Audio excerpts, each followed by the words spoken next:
Welcome to the Welsh Yogi Podcast.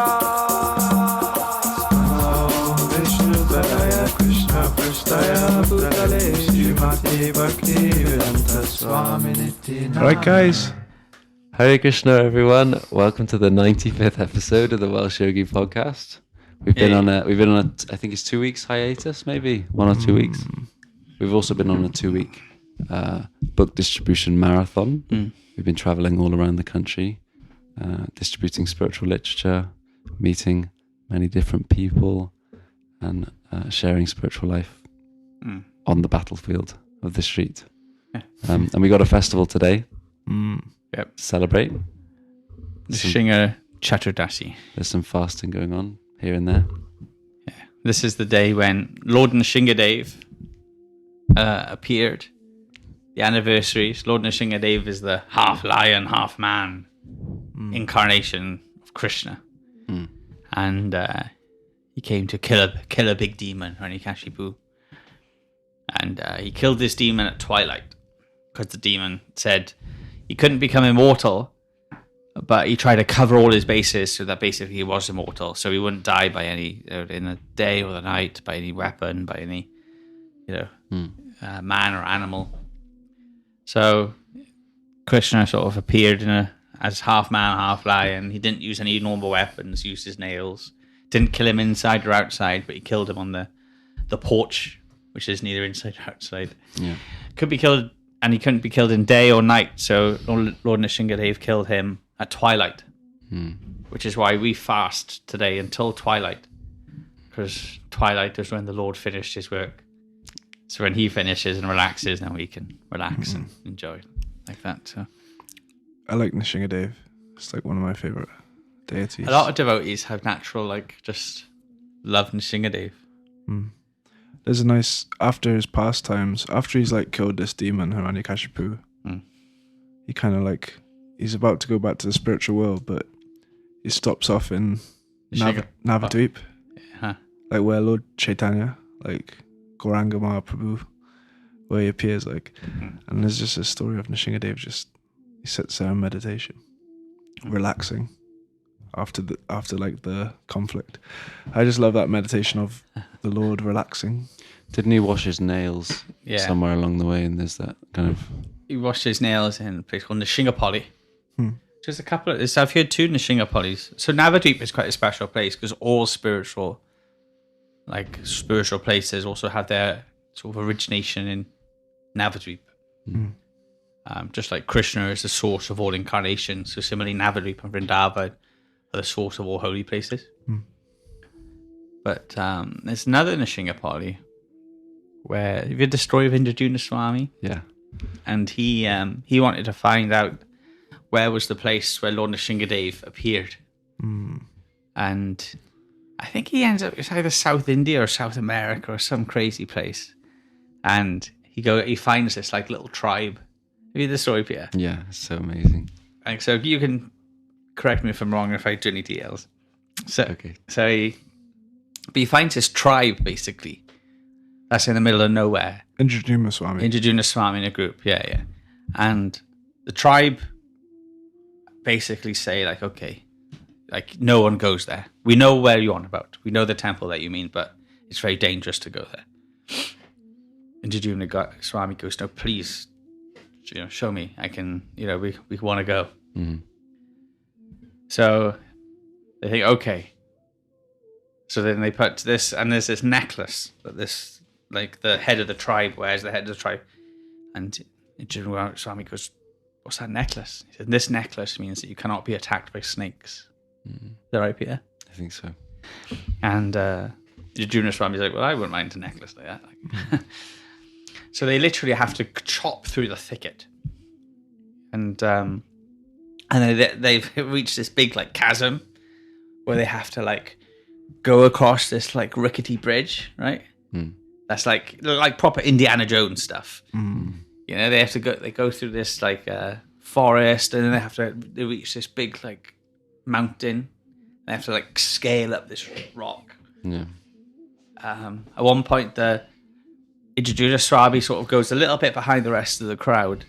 There's only a few of them, a little adventure sort of band unit. of brothers. Like he's walking, and then Indrajuna Swami faces this snake, this cobra. Starts looking at Indrajuna Swami, looks him right in the eyes. And Indrajuna Swami is like, oh my God, this is it. Yeah, this is where I'm going to die.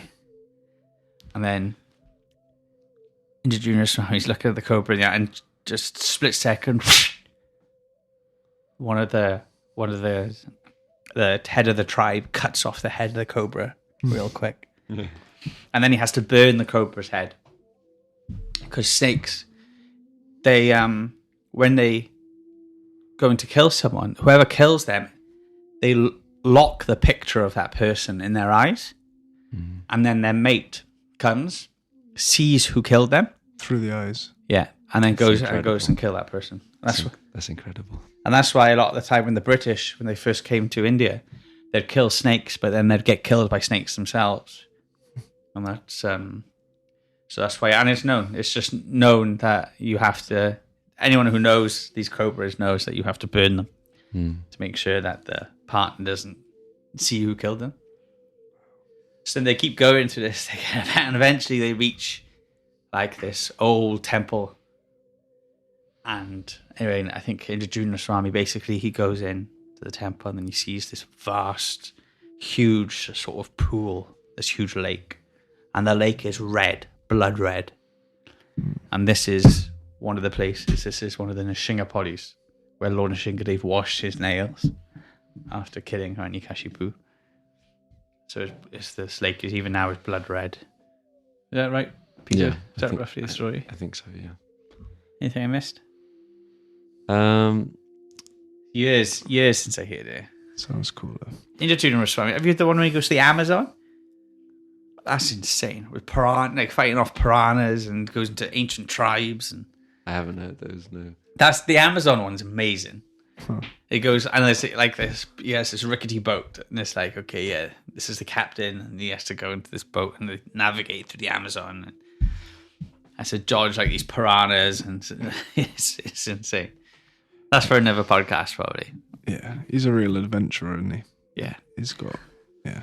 And he always gets those cool amulets that are imbued with snake protection or whatnot.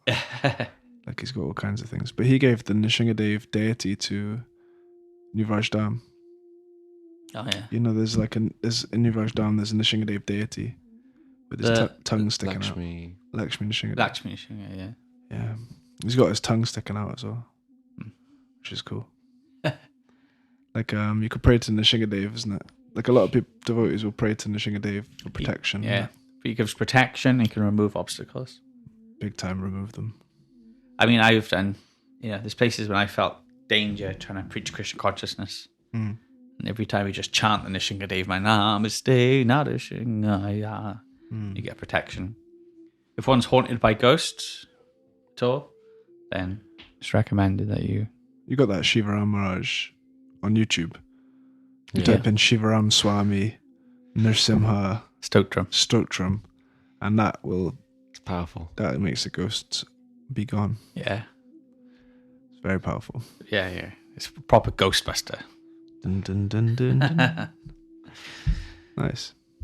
But yeah, there's a documentary about Nrisimhadev deities. Have you ever seen that? It's from like the 80s or 90s. There's this devotee. I forgot his name though.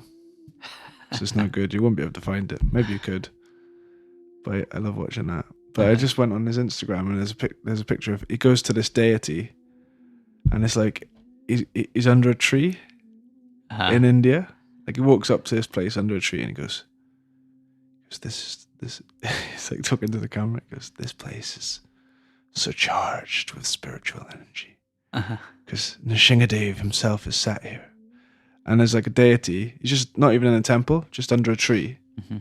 And he's kind of got his knee up and his arms resting on his knee, kind of like when your back's hurting in Bhagavatam class. And like, he's got that stance and he's just chilling. What, Nrisimhadev? Nrisimhadev, the deity. Wow. And the guy said, this is a great place to chant your japa. But yeah, I love chill. Nrisimhadev chilled out. Because he's got all that power. He's fear personified. He's like ferocious, but... Yeah, well, fear personified is scared of Nrisimhadev. Exactly, yeah. But he's the the king of yogis. Like he's the ultimate yogi. Like you have deities of Nrisimhadeva in like the lotus pose. That's why in Mayapur you got Ugra Nrsimha, Yeah. which is the most terrifying form of Nrisimhadeva when he's just burst out of the column, ready to kill Hiranyakashipu. Yeah. And the sculptors were even scared to even create such a deity. Eventually this one sculptor went to his guru, and his guru said, okay, if it's for ISKCON, then you may.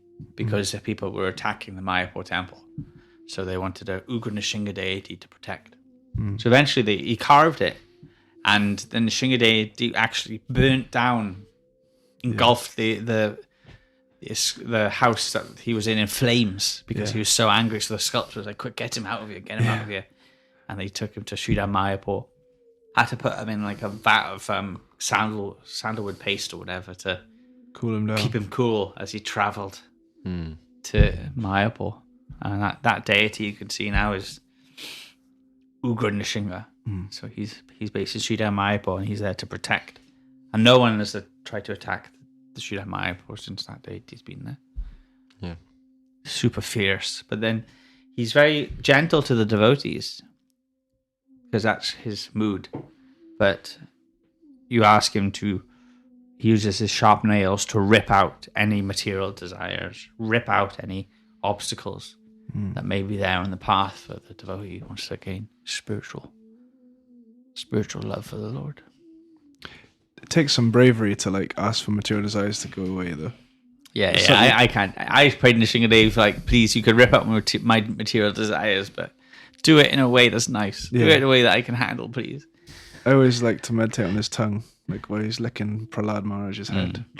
That's why I like that new Vajradham deity, because his tongue's there. I'm just like, oh, don't rip me, just lick me.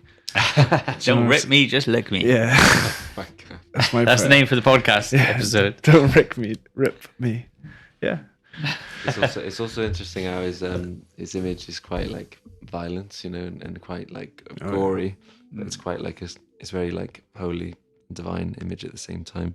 Yes, far out. And it can be interesting for newcomers. And I mean, we have the T Krishna calendar, Yeah.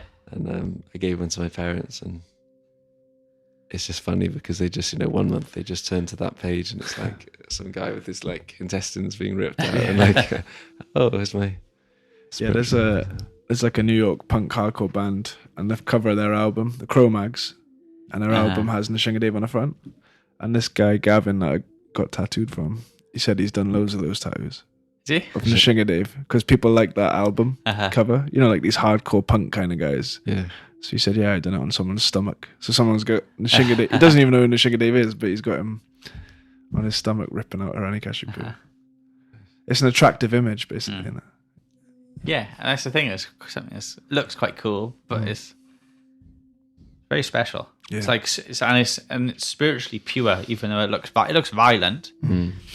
But it's violence against all negativity. Which is something that's unlimitedly positive. You know what I mean? It's like an interesting concept, isn't it? It's what violence and anger properly channeled against all things that are actually negative and It's basic Bidmas Bodmas, isn't it? What's that Bidmas Bodmas? 2 negatives make a plus. You learn that in year 8 maths. It's in maths, yeah. If you're negative against negative things, then it's a positive. Yeah. But if you're negative against positive things, it's a negative. Yeah, definitely. And if you're positive against negative things, it's a negative. Yeah. If you're positive against positive things, It's a positive. positive. It works. It's basic maths. Simple maths, really. So that's it. So Nrisimhadeva is the spiritual sort of representation of Bidmas Bodmas. Yeah, double negative. Yeah. So we like that. Like Hanuman. Hanuman had anger, but his anger was to inflame the city of Ravana. So again, that's another example of negative against negative. That's a positive. What do you think of Peter?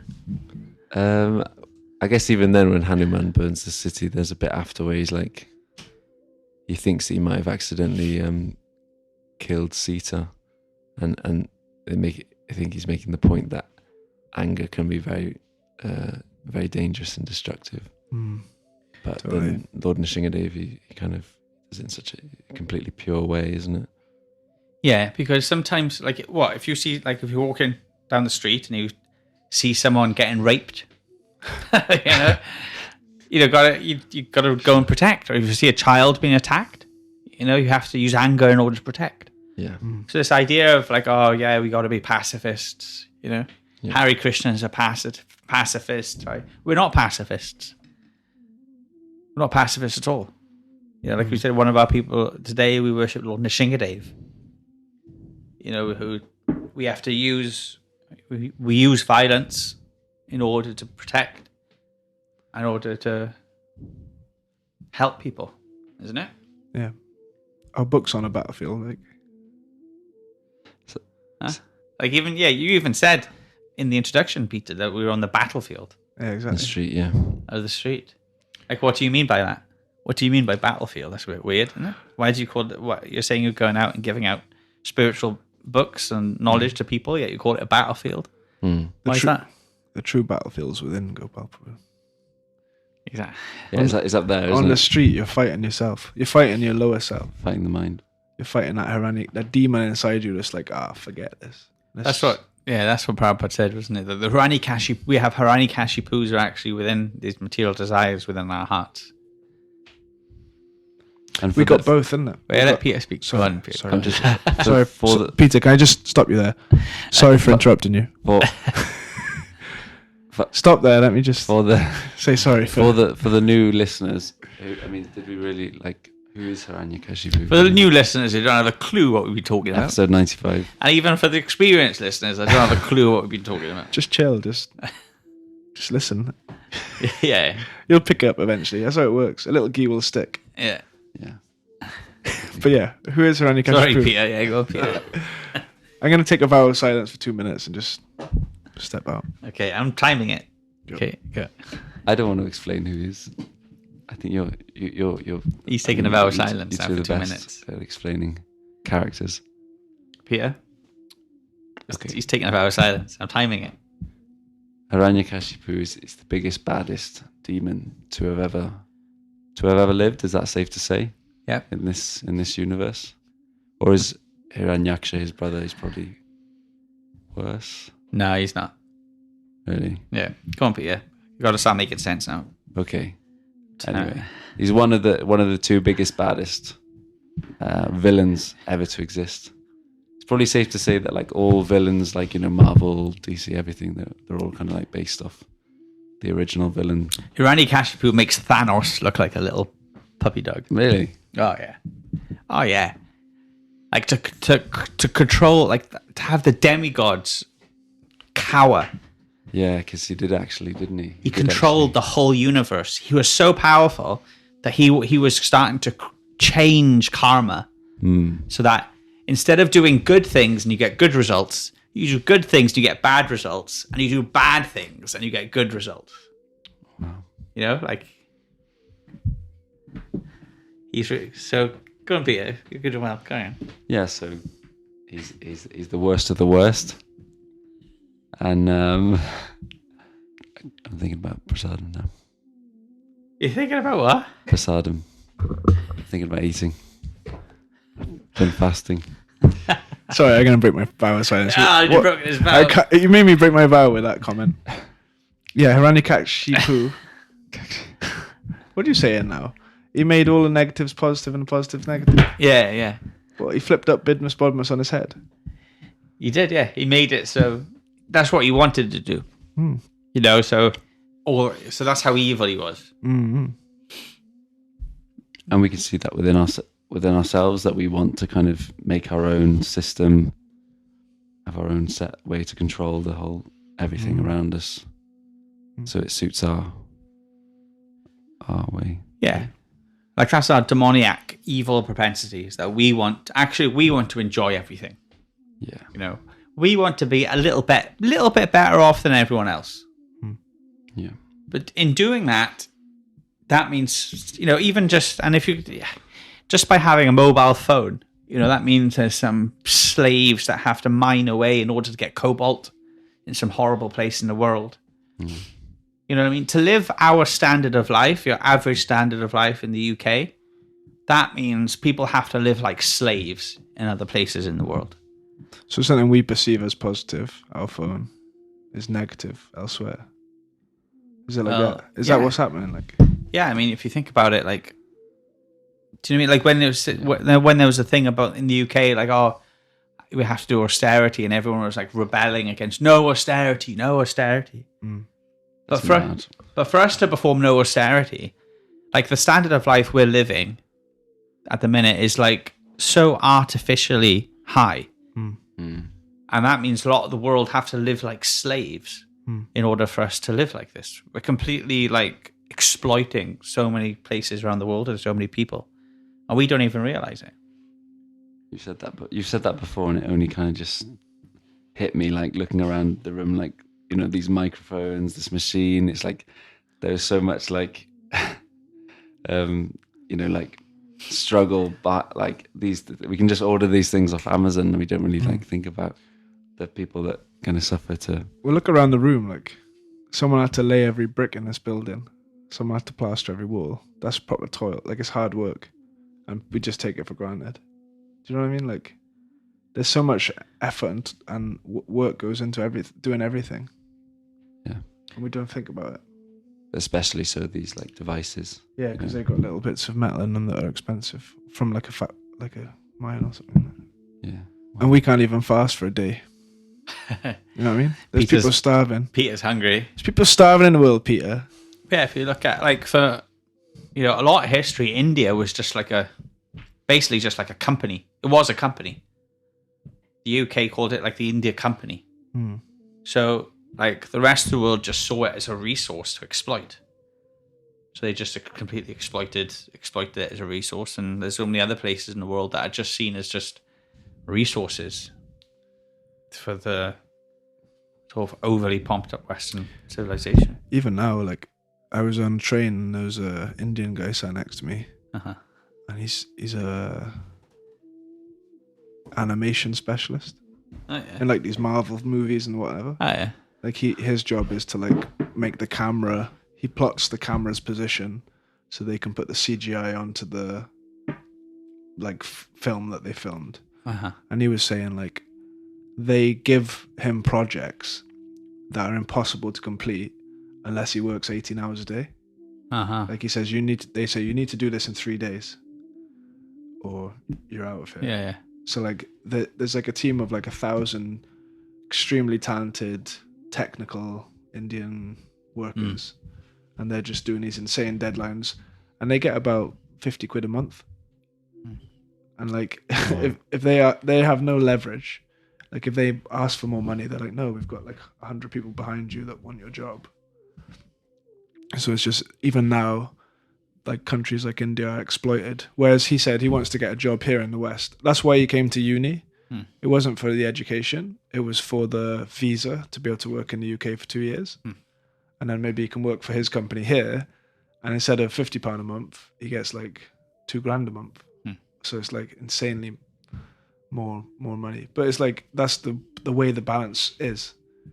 It's like, even India, because it's very, like, there's something about the Indian, like, as a body, as a vehicle. If you've got an Indian body, they're just really good at intelligent things. Oh yeah. Like they can do tech stuff. They're cleverer. Yeah. You know what I mean? So it's like, you know, that's what Durand Desrup was saying. Like eventually he sees, you know, because you have like a what's it called, like a you know, what's the, you know, the lowest amount you can get paid? What's it called? minimum wage. Minimum wage. So because we're trying to be fair and have a minimum wage, then big companies will more and more just outsource from countries that don't have a minimum wage, and they can pay them just nothing. So if that happens so much, then actually like work for the minimum wage will have to just go, because it'll be like, okay, yeah, we're not getting any work here.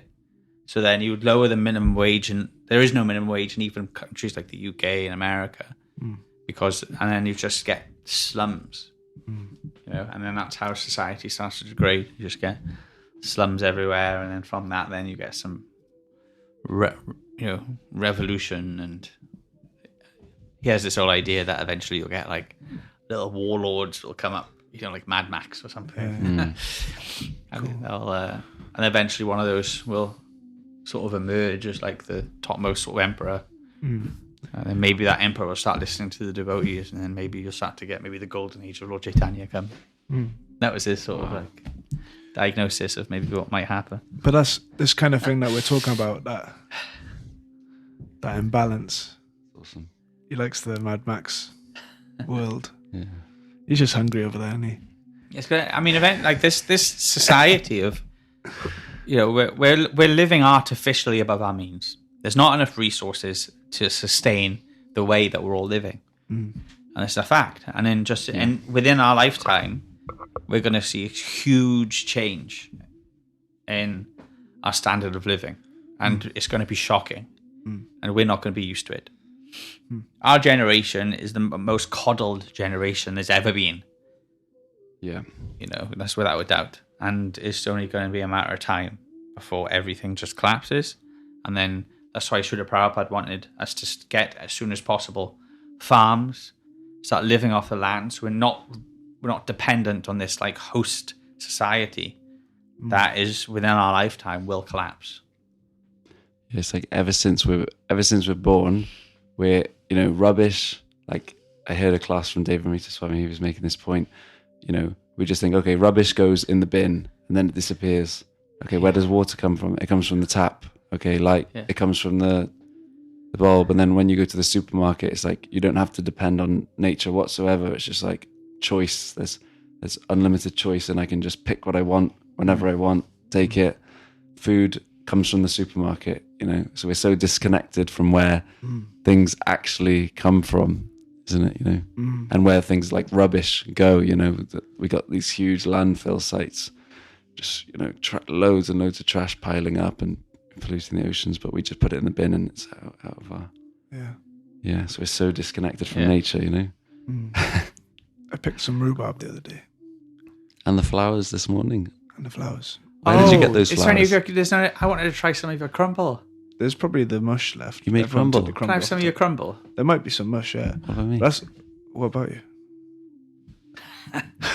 No, yeah, there's some for you as well. Yeah. No, it might be some left. I don't know, but yeah, that's what I mean. I picked rhubarb out of the garden, and it was like a very nice experience. Like you spend 20 minutes like cutting all the leaves off. You grow rhubarb in your garden?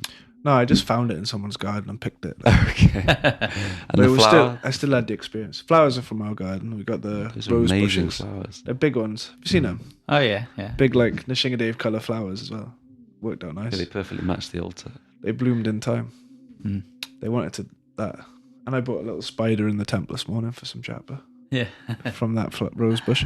But yeah, that's what I'm saying. Like, when you actually are in touch with nature and the food that you eat, and you pick it and cook it, and you're more into that thing, that gives you happiness, like, isn't it? Like more happiness than the artificial, easily picked. Like if I don't even know if you could buy rhubarb from a shop, can you?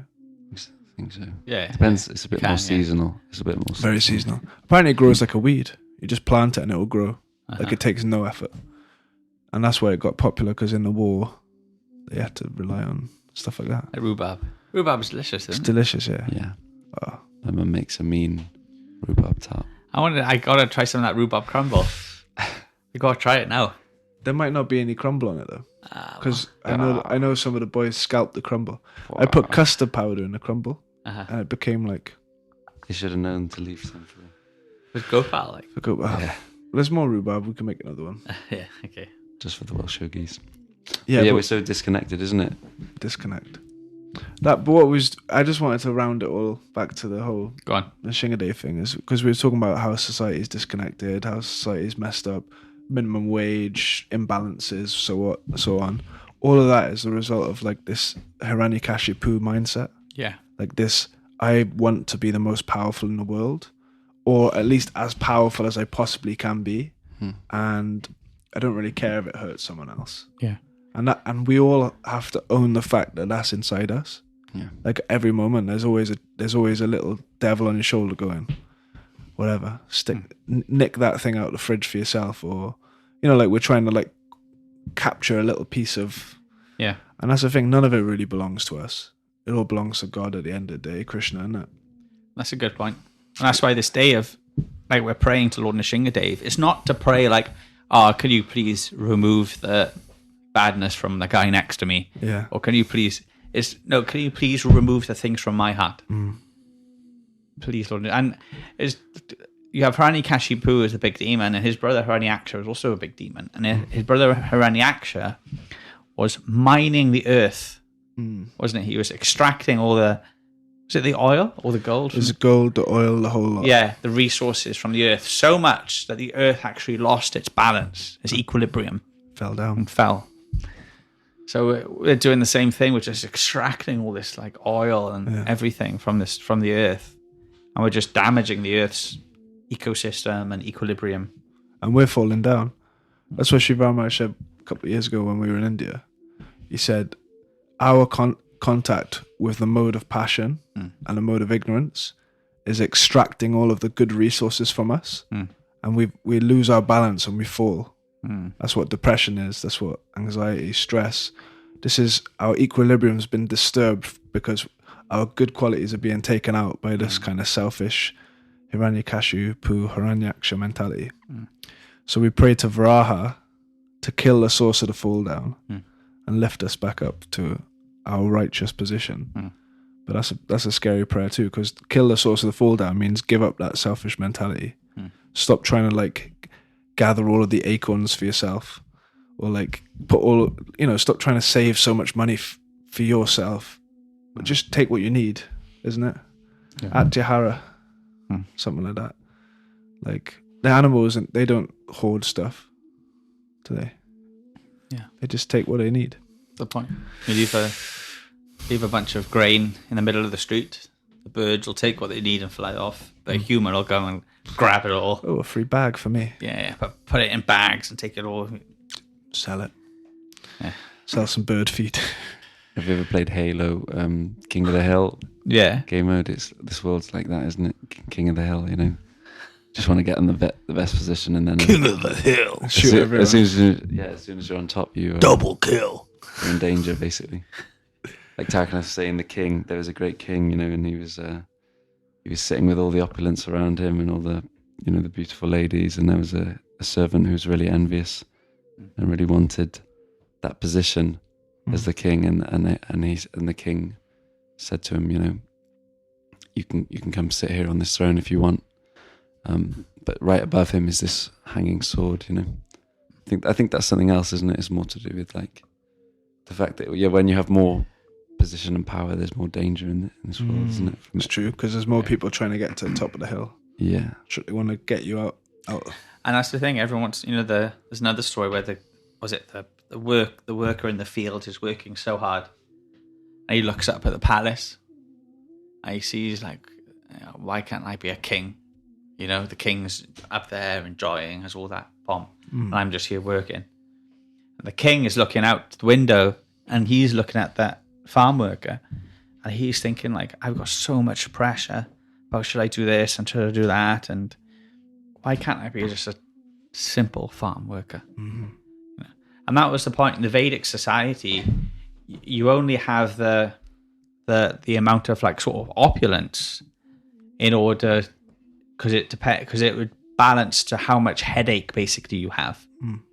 So the king needs that. The king needs the, you know, the soft bed and the, you know, luxurious sort of, you know, surroundings, because he's got such a headache all the time to worry about this and that. Should I manage, you know? So that's why that's why like sort of, you seem like managers or whatever, they need a sort of higher standard of life in that sense, because they've got such a headache to worry about this, that, and the other. But the worker, he doesn't have to worry about anything. You know, so therefore he doesn't need so much. Yeah. Yeah, it's meant to be like that. That's why a brahmachari can sleep on the floor, but if you get married, then you need a bed. Yeah, basically. Big headache. Yeah.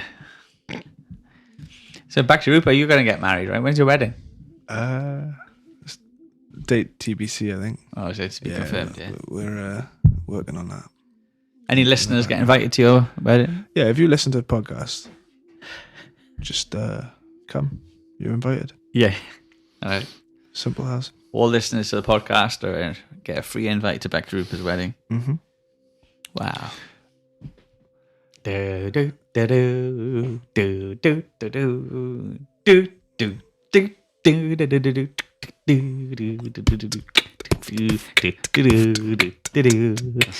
Star Wars, yeah.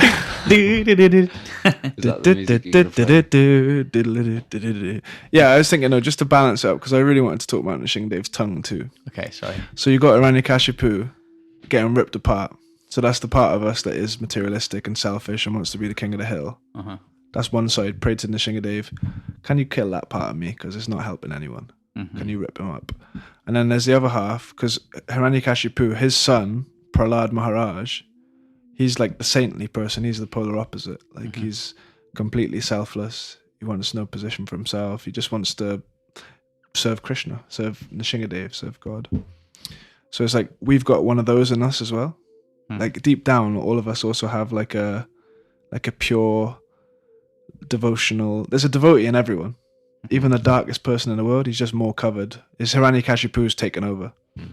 So like like with Nrisimhadev with his tongue in New Vajdam. I think we were there last year, was it? Mm-hmm. Maybe or the year before. But I was praying to Nrisimhadev's tongue because there's a point in the Bhagavatam where Nrisimhadev, after the whole battle, he just has so much love and affection for that devotee part to Prahlad. He starts licking him on the head like an affectionate, like a cat, because he's got a lion's head in it.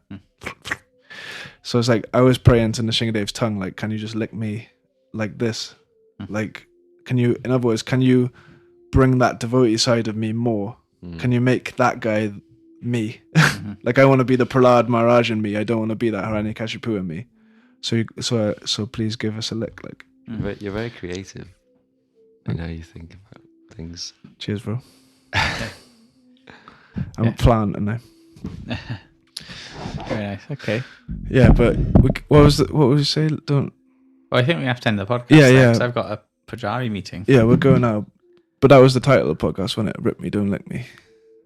I guess so, unless that's too It's a bit too suggestive, potentially. Yeah. Depends who you are, though. So it's about the mind goes into. I mean, why not? Comes out I think it's fine. It's fine for If you thought that it was a naughty title, and it says more about you. It says Hiranyakashipu is rampant within you. Like, if you click this episode to hear some raunchy some stuff, smut. Then You won't find smut on the Welsh Yogi podcast. Won't you? Huh? Nah. No, maybe. I don't think so. You got a couple of Welsh boys and an English boy just talking about the Lord. Who's the English boy? He's not English, bro. Oh, no, you're not. No, sorry. Such a racist. Because you've got a posh accent. Like. Yeah, it's because you're passionate. I was born here in Cardiff. I'm more English than Cardiff, boy. I was born in Swindon. I went to Port Talbot. You were born in recently. Swindon? You went to Port Talbot. I wanted to say, yeah. He is Welsh. Finish. I went on Sankirtan there. It was a tough day. Well, you obviously had the wrong move. There's a lot of devotees come from Swindon. I think Jananda Maharaj and Sadasiva Prabhu. And Petter, Swindon. Partasaka, he's from Swindon. Right, yeah. Swindon. Right. There's lots of and you're born in Swindon. Sweden, he's from. You're born in Swindon. Born in Swindon, yeah. Swindon's because it used to be used to sell loads of pigs there. So it's Swine Town. Swine Town, yeah. Oh. But also, like, the pig farmers were the ones that carried Jagannath. So. Oh, yeah. Right. Is it? Yeah. Have you ever seen a picture of Jagannath's Pujari, who's a bodybuilder? Have you ever seen that, Gopal? Oh, yeah, I have, yeah. I'll show you now, Peter, we'll put it on the Instagram. It's like the most jacked Pujari ever. Just because Gopal's got a Pujari meeting, I thought it would be relevant. Yeah. Okay, maybe I should be a jacked Pujari I think as well. I think Gopal's heading in the direction of this. Anyway, I think so. Getting a roids. kind of roids for Krishna. Okay, 3 Welsh boys talking about Krishna. That's good because there's a Welsh Yogi podcast. Yeah. Cardiff boy. Cardiff. I think we should have finished as well. Now's the time. Hare Krishna. Namo Om Vishnu Padaya Krishna Pristaya Bhutale Shrimati Bhakti Vedanta Swami Iti Namani Namo Om Vishnu Padaya Krishna Pristaya Bhutale Shrimati Bhakti Vedanta Swami Namaste Saraswati Devam Gauravani Pracharini Nirvishesha Shunyavadi Paschatyaja Satarini.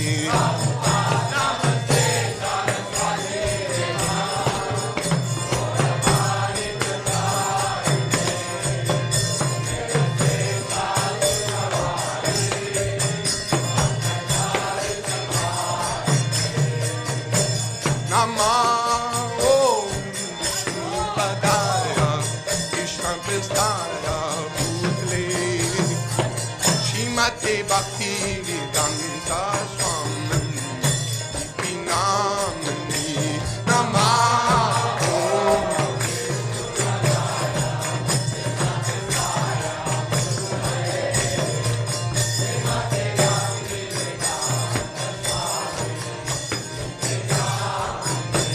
Namaste Saraswati Devam Gauravani Pracharini Nirvishesha Shunyavadi Paschatyaja Satarini. Namaste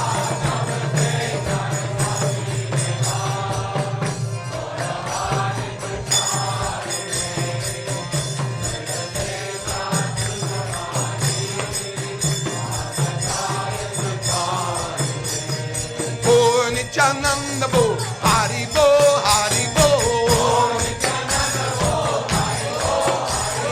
Bo, Nityananda Bo, Hari Bo, Hari Bo.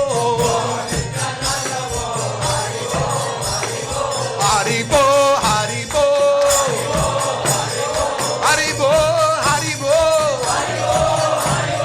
Hari Bo, Hari Bo. Hari Bo, Hari Bo. Nityananda Bo, Hari Bo, Hari Bo. Oh, Nityananda Bo, Hari Bo, Hari Bo. Hari Bo, Hari Bo. Hari Bo, Hari Bo. Hari Bo, Hari Bo. Hari Bo, Hari Bo. Oh, Nityananda Bo, Bo, Hari Bo. Oh, Nityananda Bo, Hari Bo, Hari Bo. Hari Bo, Hari Bo. Hari Bo, Hari Bo. Hari Bo, Hari Bo.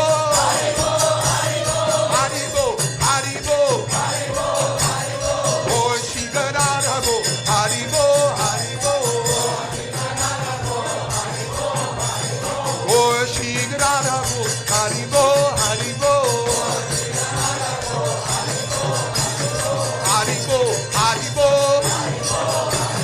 Hari Bo, Hari Bo. Oh, Shiyadvaita Bo, Hari Bo, Hari Bo. Oh, Shigarada Bo, Hari Bo, Hari Bo. Hari Bo, Hari Bo. Hari Bo, Hari Bo. Oh, Nityananda Bo, Hari Bo, Hari Bo. Oh, Nityananda Bo, Hari Bo, Hari Bo. Hari Bo, Hari Bo. Hari Bo, Hari Bo. Hari Bo, Hari Bo.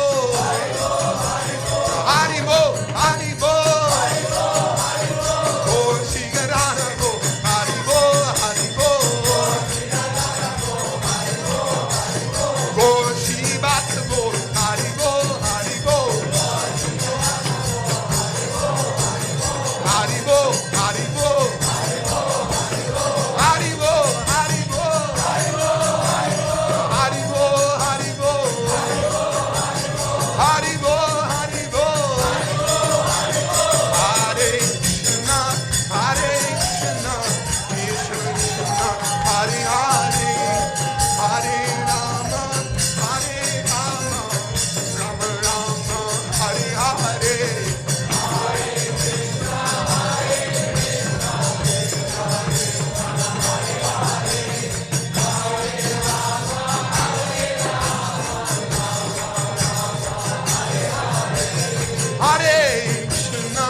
Hare